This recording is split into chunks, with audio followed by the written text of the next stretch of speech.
Apapun yang Anda mau bangun di hidup Anda. Kalau Anda mau bangun sesuatu yang kokoh, hidup yang berkualitas, jangan punya mental asal mudah, asal murah.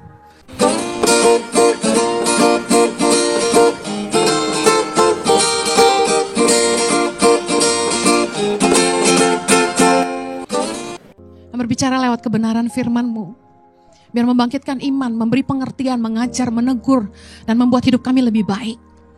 Tolong kami supaya Roh Kudus boleh menerjemahkan dengan bahasa yang mudah kami mengerti, dan kiranya menolong hamba-Mu, karena sungguh tanpa Engkau hamba tidak mampu. Menyerahkan setiap menit-menit ke depan ke dalam pimpinan-Mu sepenuhnya. Hanya di dalam nama Yesus kami berdoa. Yang siap diberkati Tuhan, sama-sama katakan amen. Silakan duduk kembali, puji nama Tuhan. Shalom. Hari ini saya akan khotbah tentang fondasi kehidupan. Apapun yang Anda mau bangun di hidup Anda, jangan punya mental asal mudah, asal murah.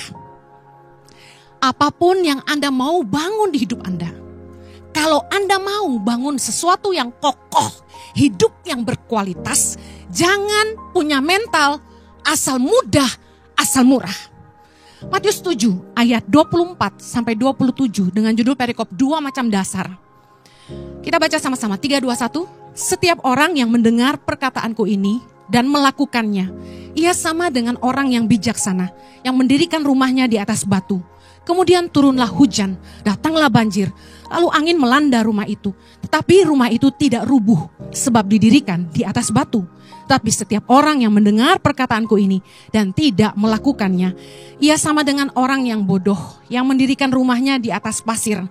Kemudian turunlah hujan dan datanglah banjir, lalu angin melanda rumah itu, sehingga rubuhlah rumah itu dan hebatlah kerusakannya.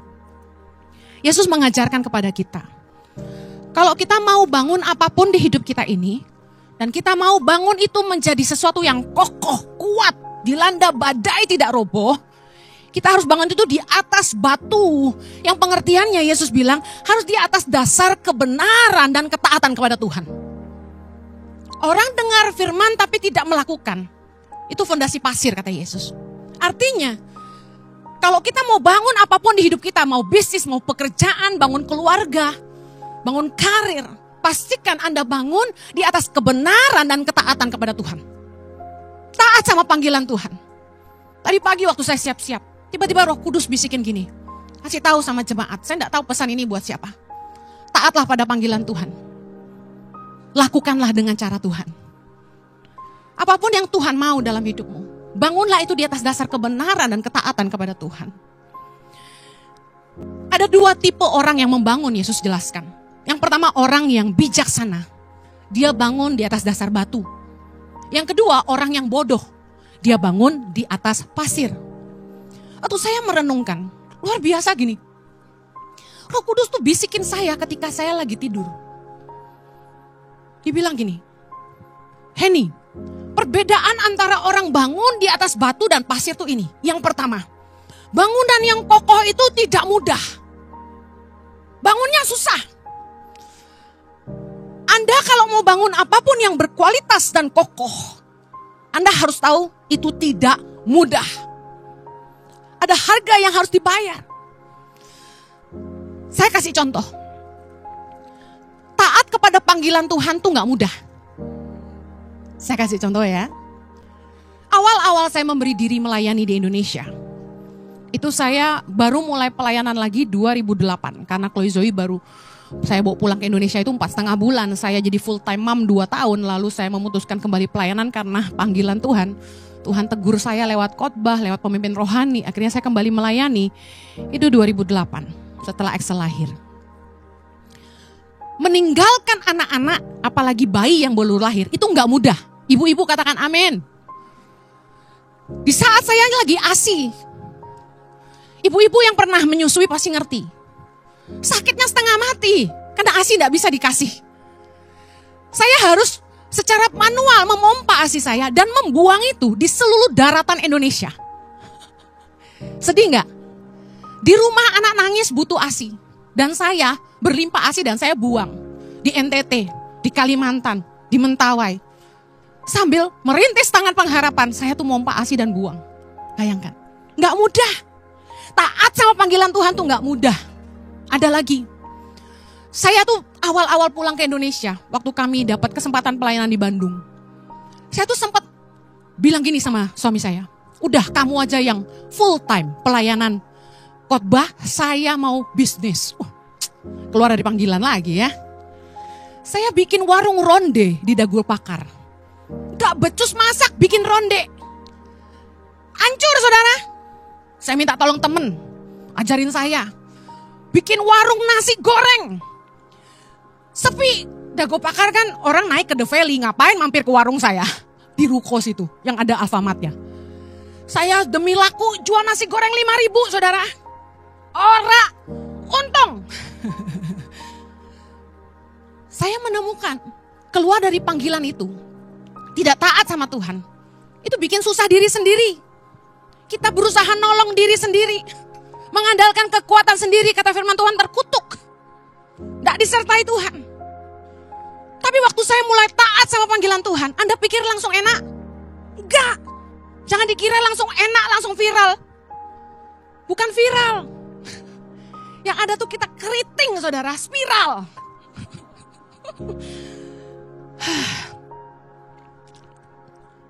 Kemarin kakak saya itu ngajak anak saya kembar ke Paris naik kereta. Dari London ke Paris naik kereta. Mamanya gak ikut, cuma anaknya aja. Pas sehari sebelum mereka pergi, Roh Kudus tuh ngomong gini sama saya. Kamu ingat gak? Dulu kamu mau ke Paris gak punya duit. Saya pernah pelayanan ke Belanda saudara. Cuma punya uang 200 euro di kantong, di dompet saya. Saya kepengen ke Paris. Perempuan mana yang gak kepengen ke Paris? Bener gak? Saya begitu landing nanyanya gini sama orang sana. Paris jauh gak? Katanya gini, kalau nyetir mobil 5 jam. Udah deket banget. Pengen aku.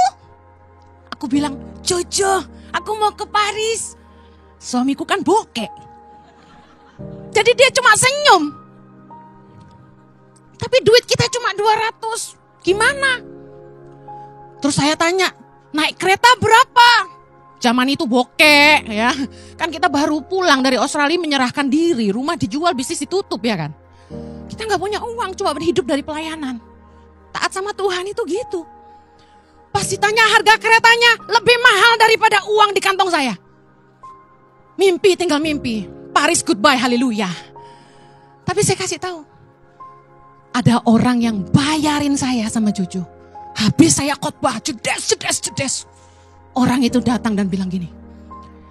Ibu Heni, ye mau ke Paris? Ek jawab, iya. Dia bilang gini. Ek anterin ye. Nanti Ek yang bawa mobil, oke? Dalam hati gue, terus hotelnya gimana? Oke dulu lah, oke saya bilang. Beneran diantarin pakai mobil dia sama suami sama adiknya. 5 jam. Begitu sampai Paris sudah malam saudara.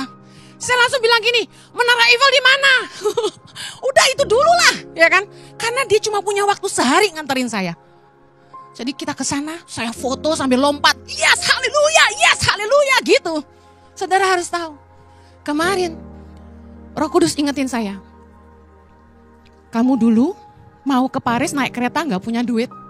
Hari ini kamu ngirim anakmu 2 orang naik kereta ke Paris. Tuhan baik, amin. Ikut Tuhan tuh gak mudah. Taat sama panggilan tuh gak mudah. Kamu harus mau bayar harga. Yang namanya ikut Tuhan, hidup hanya bagi Tuhan. Seperti lagu yang kita nyanyikan tadi. Memberikan diri sepenuhnya hanya untuk Tuhan. Harus siap susah. Jangan ngarepin kaya. Pelayanan kok cari duit pakai tarif. Hari gini orang undang saya. Bu Heni datang deh khotbah di sini. Kami kasih PK 100 juta. Saya tolak. Saya tolak. Songong bener ya. Saya kasih tahu. Nolaknya itu sakit. Siapa di sini mau khotbah diundang bayar 100 juta? Angkat tangan. Ngalor ngidul lu khotbah ya kan? Yang penting 100 juta. Ini serius. Natal kemarin. Kalau saya nggak khotbah di Santika, saya khotbah di tempat lain tuh 100 juta. Berani dia mau bayar saya. Yang WL aja dibayar 45 juta. Kacau nggak tuh? Tuh orang kekurangan tempat buang duit kayaknya. Saking kayanya. Ada lagi. Udah Bu Heni sini saya khotbah di tempat kami. Satu ibadah 10 juta. Bisa nego. Bisa gitu zaman sekarang. Saya kasih tahu. Komitmen tetap komitmen. Saya sudah bilang. Tuhan minta saya melayani di ICI. Memberikan hidup saya untuk jemaat ini. Bukan gak butuh duit. Tapi taat sama panggilan Tuhan itu harus bayar harga. Gak mudah. Artinya enggak? Bilang tidak pada CLCC Bandung ketika saya diundang. Itu gak mudah. Mereka tempat saya dibesarkan dalam tanda kutip. Orang kenal saya karena YouTube-nya Kaktus. Khotbah di gereja-gereja lain, YouTube-nya gak seheboh CLCC. Saya gak akan pernah lupa itu. Bilang tidak sama Pastor Andi, itu sulit. Karena kami punya hubungan yang baik. Tapi saya mau taat sama panggilan Tuhan, amin. Saya mau kasih tahu, hidup berpegang pada kebenaran firman itu tidak mudah. Yang ngalami bilang amin. Waktu kita di rumah tangga itu cekcok terus. Tidak cocok satu sama lain. Hidup kita menderita di dalam pernikahan yang kayak neraka. Punya suami yang tidak bisa mengerti. Punya istri yang sulit dikasihi. Tapi kita tetap bertahan dalam kesetiaan pernikahan itu tidak mudah. Waktu kita ngadapin tantangan, penderitaan, pergumulan, tekanan. Tapi kita sebagai anak Tuhan dituntut untuk merespon dengan kebenaran. Itu pasti gak mudah. Saya kasih contoh. Waktu orang fitnah kita. Waktu orang jatuh-jatuhin kita. Secara manusia kita marah. Pengen kita balas. Betul gak? Banyak yang kasih komen ke saya. Penjarain aja tuh orang. Laporin aja pencemaran nama baik. Viral kan di mana-mana khotbah saya diedit pakai AI untuk khotbah judi online. Kata-katanya tentang Roh Kudus bisa berubah jadi judi online tuh gimana sih juga bingung. AI bahaya loh zaman sekarang. Suaranya bisa mirip saya. Meskipun beda lah. Tapi saya kasih tahu, merespon dengan benar itu enggak mudah. Kita enggak ngikutin emosi. Yesus bilang dalam Matius 10 ayat 16. Lihat, aku mengutus kamu seperti domba ke tengah-tengah serigala. Sebab itu hendaklah kamu cerdik seperti ular dan tulus seperti merpati. Dengerin, kita ini di tengah-tengah serigala. Tapi kita tetap harus jadi domba. Mudah enggak? Enggak mudah. Pengen enggak balas orang jahat? Pengen enggak nuntut penjarain orang yang fitnah kita? Pengen gak ngelaporin ke polisi orang yang ngutang sama kita ndak bayar? Yang nipu kita? Mudah gak merespon dengan firman? Ampunilah. 1 Tesalonika 5 ayat 15. Perhatikanlah, baca sama-sama. Supaya jangan ada orang yang membalas jahat dengan jahat. Tetapi usahakanlah senantiasa yang baik terhadap kamu masing-masing dan terhadap semua orang. Itu ndak mudah, tapi itu fondasi batu. Kebenaran firman Tuhan. Sekarang Anda paham? Fondasi batu itu tidak mudah. Tapi itu kebenaran firman Tuhan. Waktu Anda lagi butuh duit. Anda dalam keadaan yang sulit dan terjepit. Istri di rumah udah marah-marah. Kamu tuh gak punya tabungan. Aku butuh uang sekolahin anak. Kita harus memikirkan masa depan anak kita. Cicilan rumah segitu. Pusing. Lalu di kantormu, Anda punya kesempatan mencuri, korupsi, mengambil yang bukan hak Anda. Oh enggak Bu Heni, itu bukan korupsi, saya dikasih. Saya kasih tahu, tetap jujur, berintegritas, enggak mengambil yang bukan hak kita. Itu enggak mudah. Oh enggak ada yang tahu, cuma Tuhan dan kita. Tapi kita tetap taat dan tidak mengambil. Meskipun kita butuh dan punya kesempatan, itu tidak mudah. Tapi itu fondasi batu, kebenaran. Saya mau kasih Anda lihat Mazmur 15. Anda mau hidupmu tidak goyah selama-lamanya? Mari lakukan firman Tuhan. Mazmur 15 ayat 1 sampai 5. Sama-sama. Mazmur Daud. Tuhan, siapa yang boleh menumpang dalam kemahmu? Siapa yang boleh diam di gunungmu yang kudus? Yaitu dia yang berlaku tidak bercelah, yang melakukan apa yang adil, dan yang mengatakan kebenaran dengan segenap hatinya, dan yang tidak menyebarkan fitnah dengan lidahnya, yang tidak berbuat jahat terhadap temannya, memandang hina orang yang tersingkir, tetapi memuliakan orang yang takut akan Tuhan, yang berpegang pada sumpah walaupun rugi, yang tidak meminjamkan uangnya dengan makan riba, tidak menerima suap melawan orang yang tak bersalah. Baca sama-sama. Siapa yang berlaku demikian tidak akan goyah selama-lamanya. Anda mau hidupmu kokoh, terbangun di atas batu? Lakukan firman Tuhan. Firman Tuhan bilang, siapa berlaku demikian tidak akan goyah selama-lamanya. Inilah nilai-nilai kebenaran yang kita harus pegang di hidup kita, apapun keadaannya. Selanjutnya, saya mau kasih tahu bangunan yang kokoh. Kenapa enggak mudah? Karena butuh waktu. Lama. Good things take times. Good things definitely take times. Segala sesuatu yang baik itu butuh waktu mengerjakannya. Butuh waktu membangunnya. Enggak instan. Saya ini melayani Tuhan sejak umur 16 tahun. Baru 30 tahun kemudian Tuhan mempercayakan jemaat kami sendiri. Lama enggak? 30 tahun. Melewati banyak proses, tekanan, penderitaan, penghinaan, cacian, fitnahan dan sebagainya. 30 tahun. Baru dipercayakan jemaat sama Tuhan. Saya kasih tahu. Itu pun dipaksa Tuhan, bukan saya yang mau. Dikasih sama Tuhan gitu loh. Saya ketemu anak muda. Bilang sama saya sama istri mau jadi gembala katanya. Hah? Kaget saya. Terus saya tanya, emang selama ini pelayanan apa? Ya gak pelayanan sih, istri saya ngurus anak di rumah. Tapi dulu banget pernah aja di sekolah minggu, guru sekolah minggu katanya gitu. Oh, terus dianya sendiri pelayanan gitu. Pelayanan di mimbar, bukan khotbah ya. Nah, terus saya ngomong gini, lalu menurut kamu kapasitasmu apa jadi gembala? Emangnya orang jadi gembala asal ganteng aja? Asal kaya? Gak semudah itu. Pekerjaan paling stres di dunia nomor 1 surgeon, dokter ahli bedah. Pekerjaan paling stres kedua itu jadi gembala. Untung saya nggak botak nih. Saya kasih tahu, jadi gembala tuh nggak boleh salah. Tagline-nya, salah ngomong orang sakit hati. Kebanyakan ngomong dibilang cerewet, kurang ngomong dibilang sombong. Susah. Pakai barang yang kelihatan murahan dibilang kampungan.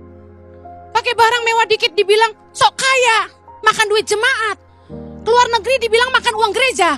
Pusing kan? Coba tuh, gampang gak jadi gembala? Ora. Tapi fondasi batu, itu pasti butuh waktu. Pembuktian itu butuh waktu.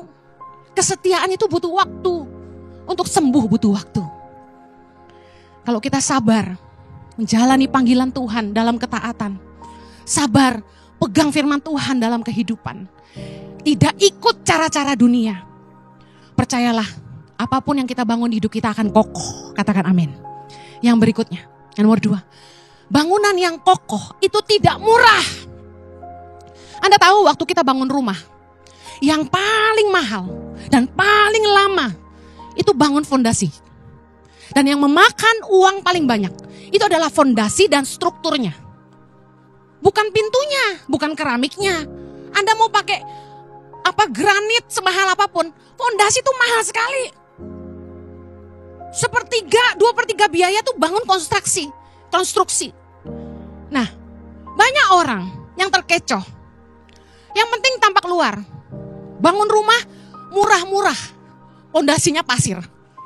Tapi yang dikerenin pintunya, tampak luarnya. Saya mau tanya, kokoh enggak? Enggak kokoh. Berapa banyak orang yang kecewa sama developer? Waktu marketing, rumahnya tampak bagus. Harganya murah. Tapi gak lama kemudian, Bangunan mulai bocor di mana-mana. Tiba-tiba kalau hujan deras itu di dinding kayak ada air terjun kecil. Teng, pernah rumahnya? Saya pernah. Ada mata air di dinding kita. Luar biasa. Tembok mulai retak-retak di mana-mana. Gempa dikit retak, gempa dikit retak. Enggak gempa aja retak-retak. Terus toilet mulai mampet. Baunya mulai enggak sedap. Apalagi keramik lantai mulai lepas-lepas sendiri, enggak usah dicongkel. Keren kan? Ini bagian yang paling menyedihkan. Cicilan belum kelar, rumahnya udah kelar. Beli murah-murah, bangun yang murah. Ujung-ujungnya kita keluar duit lebih banyak lagi. Karena cicilan belum selesai, kita udah harus keluar duit lagi. Renovasi sana sini. Yang ngerti katakan amin. Pelajaran penting, catat. Jangan apa-apa mau yang murah, habis itu kamu keluar duit lebih banyak lagi. Kalau kita mau bangun apapun di hidup kita, pentingin kualitas. Jangan cari apa-apa tuh yang murah. Cari yang punya daya tahan. Nah, untuk segala sesuatu yang berkualitas dan punya daya tahan, kokoh, itu ada harganya. Katakan amin. Bangun yang kokoh tuh enggak murah. Kalau Anda mau hidupmu berkualitas, berani bayar lebih. Saya mau share dengan lebih mudah. Ingat, jangan pernah turunkan nilai atau standar hidupmu. Yang penting murah, yang penting mudah. Mudah dan murah harus dicoret dari hidupmu. Kita harus paham bahwa di hidup ini ada 3 kategori. Ada hal-hal yang sangat esensi. Ada hal-hal yang kurang esensi. Ada hal-hal yang tidak esensi. Esensi artinya penting. Saya kasih contoh. Kacamata sama mata yang esensi apa? Mata. Kacamata kurang esensi. Tapi tangkai yang mahal lebih nggak esensi. Paham? Jadi ada 3. Nah, untuk segala sesuatu yang sangat esensi di hidup kita, jangan pernah nilainya Anda kurangkan. Jangan cari murah dan mudah. Saya mau kasih contoh yang membuat Anda ngerti. Saya ngerti bahwa di hidup ini, untuk kebutuhan yang kurang esensi, kita bisa hemat. Tapi ada hal-hal yang esensi, kita harus berani bayar harga lebih. Contoh, memilih brand pakaian dan tas. Saya nih orang yang tidak branded minded. Jadi, saya nggak akan pernah keluar duit hanya untuk branded. Kalau disuruh pilih brand, saya pilih yang berkualitas di harga yang pas. Contoh misalnya Chanel sama Coach, saya akan pilih Coach. Paham ya? Kualitasnya oke, harganya sedang. Jangan memaksa diri. Harus yang high end, tapi Anda sendiri hidupnya low end. Hidup saya kan hamba Tuhan. Firman Tuhan berkata dalam Efesus 4 ayat 1, supaya hidupmu sebagai orang-orang yang telah dipanggil berpadanan dengan panggilan itu. Ya tahu diri, bukan pengusaha, saya cuma pendeta. Jadi hidupnya sedang-sedang aja, jangan high-high amat.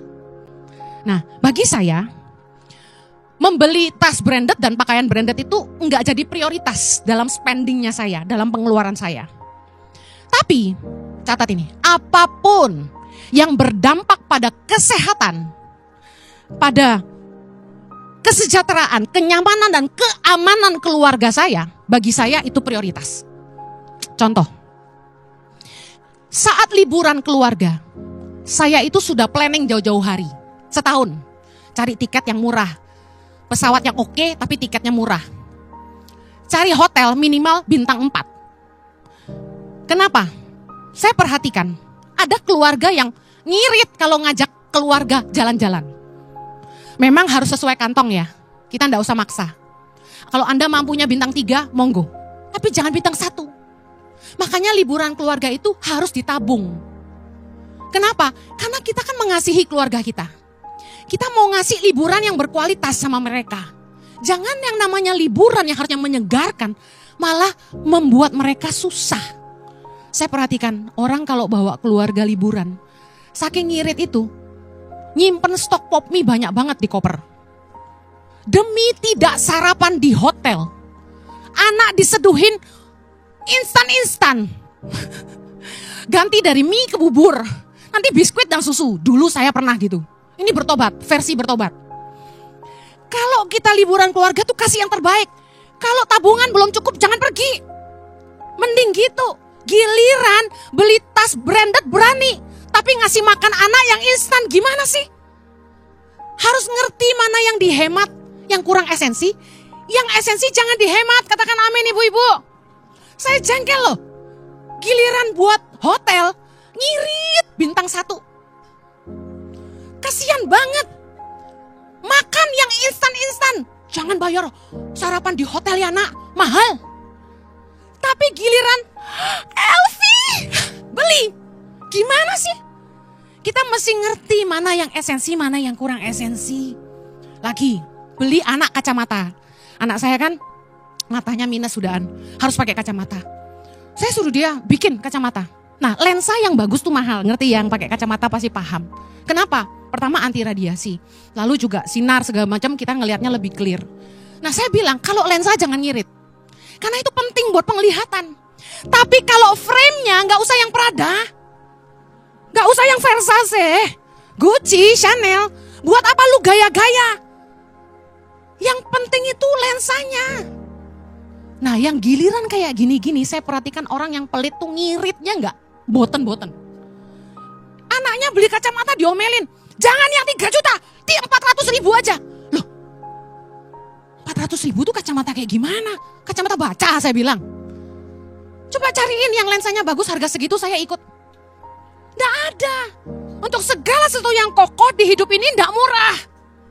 Punya mentalitas, jangan cari yang murah dan mudah. Anda beli sepatu.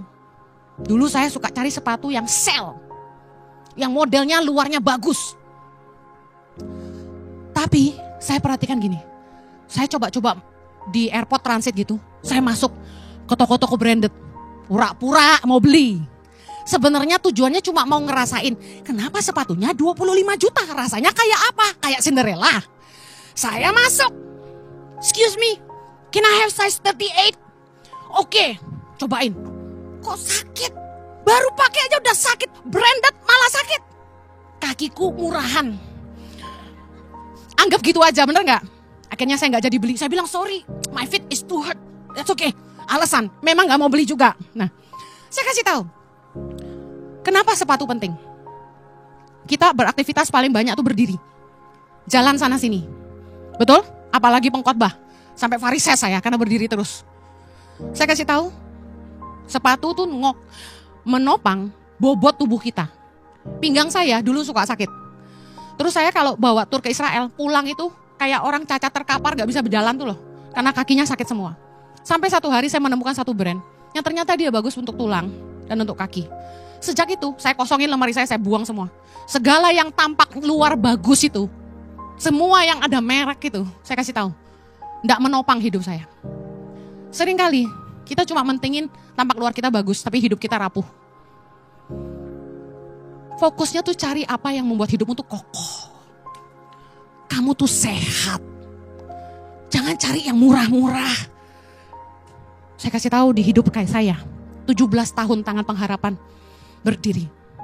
Saya ngelewati badai, topan, fitnahan, cercaan, penolakan, penipuan, pengkhianatan. Tapi saya tetap taat dan berpegang pada janji Tuhan. Saya harus bayar harga yang sangat mahal.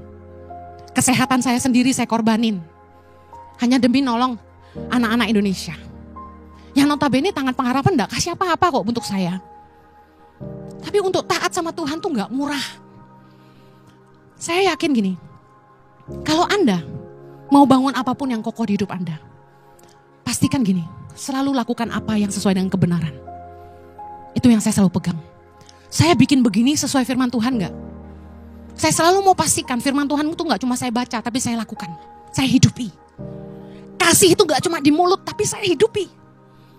Ketaatan kepada Tuhan. Dan kasih menjadi fondasi yang akan terus membuat hidupmu kuat dan apapun yang kamu bangun akan kokoh dalam hidupmu.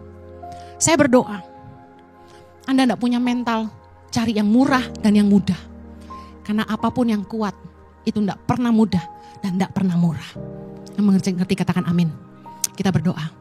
Bapa di sorga, hamba-Mu berdoa agar setiap umat-Mu mau hidup taat kepada Tuhan.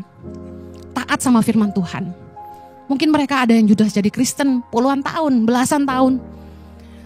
Ini saatnya Tuhan, 2025. Mereka sungguh-sungguh belajar menghidupi firman Tuhan. Pasti sakit, pasti tidak mudah. Pasti harga bayarnya tidak murah. Tapi hamba-Mu berdoa 2025. Ada percepatan dan ada kekuatan yang Tuhan berikan. Mereka mampu menghadapi semuanya dalam anugerah Tuhan. Hamba-Mu berdoa ada kebenaran firman-Mu jadi fondasi kehidupan. Ketaatan kepada Tuhan dan kasih menjadi fondasi yang mereka pegang. Berkati umat-Mu Tuhan, apapun yang mereka hadapi ke depan, Tuhan ingatkan dengan khotbah ini. Harganya tidak murah, caranya tidak mudah. Tapi kami percaya kami punya Tuhan yang setia.